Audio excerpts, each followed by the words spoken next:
So, umanikon ninyo mga idol sa atong unang biyahe sa Zamboanga City. So, dito mga idol, at 10 o'clock in the evening, muna itong departure time sa Cagayan de Oro City to Zamboanga. As well know, 517 kilometers ang total distance atong biyahe. So, it takes 14 to 15 hours atong travel. So, imagine na ninyo mga idol, wala tayo laing mapusulod sa bus, tulog, matatulog rata. And then, ang pait lang, kaya wala maanad nga sa basta matulog. So, diri na, 4 o'clock in the morning, niabot na kita sa Pagadian City. So, ang nakapait lang mga idol kay gusto man nato mulan to sa Pagadian pero di matapwede kay di man madugay mo larga naman po dayon ang bus. So, ang aton laging nabuhat is glimpse lang gid sa gawas. Hindi nakapait kay ngit-ngit kayo. So, muna lang gid ni ang atong nakita sa gawas mga idol. So, mga taga Pagadian kabalo kung asa na ni nga lugar. So, diri mga idol, abot na sa Kabuntagon, wala lang gid nato na dama nga niabot na kita sa Ipil. I don't know kung unsa ning nga exact nga oras ko ni agi ani pero ako kay masulti nga nindot kay ang pillar nga naa sa tunga sa rotonda sa Ipil. So dire mga idol, uban dire sa bus dito ang sikat kayo nga enduro rider from Team Henry nga si Alden Comero. So uban yang kauban. So pag abot na mo diya sa Zamboanga City sa terminal, ako lang ding gi-videohan sila ni Alden while gadiskarga sila mga bikes kay historical man gay ni memorable man kini mga idol. So after that nagbulag-bulag na din ni Alden og iyang mga kauban kay lahi man ilang itinerary, ako lahi pud ako. So siyempre nga ako mga idol, first time na tumabot sa Zamboanga, ato ding target atong gipangita ang 100 years old nga Boy Scout statue sa Zamboanga ug atong old nga iconic nga munisipyo sa Zamboanga City. Og diri ko mga idol diabot atas Divisoria and then bani ko muni na itabo. So guys, nasa dito sa Zamboanga mismo na. Okay. Ayun tayo sa City Hall. Okay. Ayun tayo sa City Hall, backlight na. This first time na to, sorry, sa'yo man talaga kabot diri till 1 o'clock na in the afternoon. And then, mapil gini mo ang Zamboanga Hermosa Festival diri kay tayo mga bantings diri. Okay? So,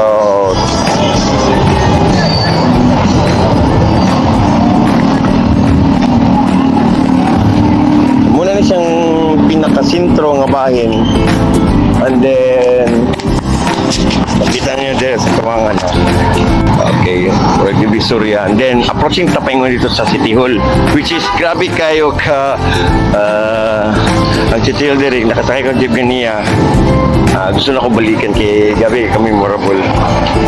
Okay. So at this point mga idol, sa Dayo, una gid natong rule gid nato is very observant kita sa rules and regulations sa palibot laban na bago nato diri sa Zamboanga. Ang una gid natong pangita ang pedestrian lane para iwas jaywalking mga idol. So tuod man mga idol, before tani biyahe diri sa Zamboanga, ato sang search sa Google ang Zamboanga City o kani nga pictures ang unang gibungad sa ato. So ingon ko nga pag moabot sa Zamboanga, ato ning pangitaon ni siya nga mga lugar. So tuod man na natagid sa abot na kita sa sentro o kanin na siya muna na unang napakita nato. So nakaingon ko nga naabot na ko sa insaktong lugar ang old Zamboanga Municipal Hall. O dire mga idol nagpadayon taglakaw o kanina pong ikaduhang picture ang ni bungad sa tuwa. Para na ako mga idol, I'm very much concerned when it comes to taking pictures like this one. Tungkol kay mas inclined ko sa mga historic na places mga idol. Basta mga inani kay na-value.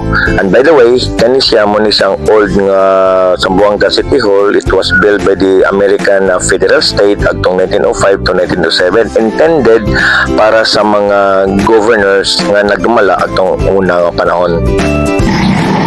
Okay, pahinga nito sa Boy Scout. Ito na Boy Scout nga dito ta sa Bay area. Medyo layo-layo akong baklayan. So, medyo makita-kita sa mountain bike race tomorrow dito sa Bungabong. Okay?